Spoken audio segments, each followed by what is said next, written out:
Hej! Nu sitter jag här igen faktiskt. Vänta lite, alltså jag ska bara gå till.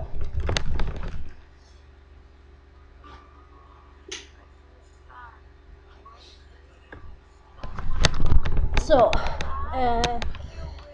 Ja. Torsdag idag.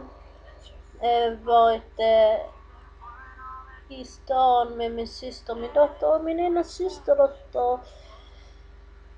Ätit lite kinamat, det var gött. Annars har det inte hänt så mycket. Jag har varit på ÖB också idag. Handlat lite dammsugerpåsar och lite annat. Så jag ska dammsuga efter och jag har gjort detta klippet här faktiskt.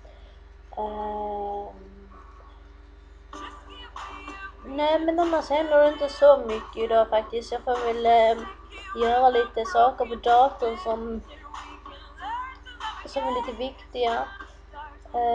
Och så blek jag blev huvudet med alla de lamporna uppe i ansiktet. Jag har sådana spotlight där uppe som bara... Man är aldrig nöjd, förstår ni. Nej, och så ja. Nej, det var inget. Nej, men det var faktiskt allt för mig idag. Det blir inte så en jättelång video idag, så idag så blir det en tråkig video. Nej, men ha det så bra alla, så hörs vi. Och förresten, ni kan kommentera saker ni tycker jag ska göra eller prata om eller whatever, vad som helst liksom. Om ni vill det. Har jag blivit glad. Så. Hej hej.